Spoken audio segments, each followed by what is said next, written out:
Nanda?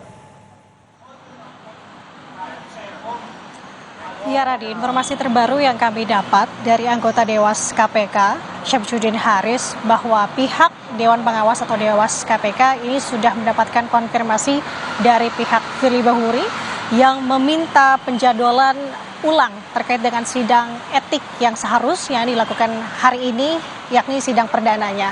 Terkait dengan alasan Firly Bahuri atau pihak Firly Bahuri ini meminta penjadwalan ulang terkait dengan sidang etiknya sendiri, tadi disebutkan oleh Syamsuddin Haris bahwa salah satu alasan dari pihak Firly Bahuri karena saat ini pihaknya tengah fokus untuk menangani perkara pra-peradilan di Pengadilan Negeri Jakarta Selatan yang sebagaimana kita tahu, Radi dan juga saudara, bahwa saat ini juga terjadwal untuk agenda pra-peradilan Firly Bahuri adalah pemeriksaan saksi. Artinya dari pihak Firly Bahuri juga meminta pada Dewas KPK setidaknya untuk penjadwalan ulang ini dilakukan setelahnya sidang etik dapat dilakukan setelah tanggal 18 Desember 2023. Karena sebagaimana kita tahu, Radi dan juga saudara, selain terseret kasus dugaan pelanggaran etik di Dewas KPK, saat ini Firly Bahuri juga tengah menangani kasus pidananya, yakni yang tengah ditangani oleh Dirkrimsus Polda Metro Jaya dan Tipikor Barreskrim Polri. Kemudian untuk agenda hari ini artinya nanti masih akan berlanjut sidang etik, namun ini hanya akan berjalan yakni untuk penjadwalan ulang atau penjadwalan baru nanti akan ditentukan oleh Majelis Etik dari Dewas KPK. Kemudian nanti sidang ini akan ditutup. Terkait dengan terlebih untuk alasan mengapa tidak hadirnya Firly Bahuri, berikut adalah penjelasan dari Syamsuddin Haris, anggota Dewas KPK. Iya, beliau minta sidangnya ditunda. Jadi kemungkinan besar memang tidak hadir.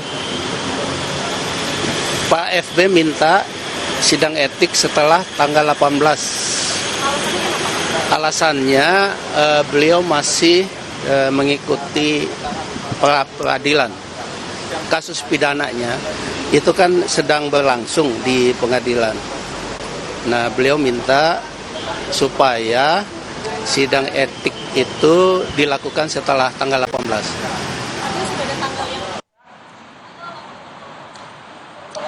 Sebagaimana tadi ditegaskan juga oleh Syamsuddin Haris selaku anggota Dewas KPK bahwa pihak terlapor di setiap sidang etik ini harus dan diwajibkan hadir, maka nanti ini akan ditentukan oleh majelis etik sendiri apakah akan mengabulkan ataukah tidak. Tentu ini akan merujuk lagi nanti bagaimana hasil dari majelis etik sendiri.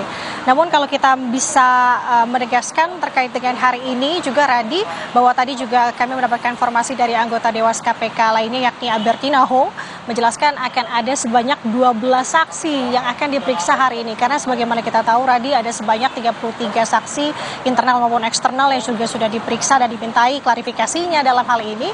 Namun ini kembali informasinya akan ditunda juga untuk pemeriksaan saksi hari ini. Artinya tentu kita masih akan menunggu update-nya seperti apa. Namun sampai dengan ke tahap saat ini sebenarnya, Radi, sudah naik ke tahap sidang etik. Ini artinya sudah ada pertimbangan tentunya dari pihak Dewan Pengawas KPK. Kalau kita bisa merujuk kembali apa yang disampaikan oleh Ketua Dewas KPK Tumpak Hatorangan Panggabean, bahwa ada beberapa alasan. Salah satunya adalah kesimpulan yang sudah dikumpulkan oleh Dewas KPK terkait dengan barang bukti yang sudah rampung. Karena tentu proses perjalanan pemeriksaan ini cukup panjang sekali, di mana klarifikasi yang dilakukan pada pihak saksi, terlapor maupun pihak pelapor ini sudah dilakukan. Kemudian juga sudah melakukan pemeriksaan pendahuluan yang artinya ini sudah final ke tahap sidang etik hari ini. Artinya nanti kita akan melihat juga proses dari sidang etik ini seperti apa dan hukuman atau sanksi yang diberikan ini seperti apa.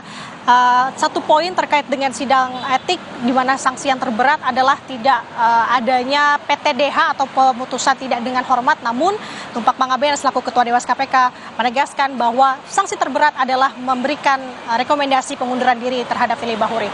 Sementara kembali ke studio, Radi. Baik, terima kasih Nanda Aprilia melaporkan langsung dari Gedung KPK Jakarta. Dan setelah jeda, saudara, kami masih punya informasi lainnya di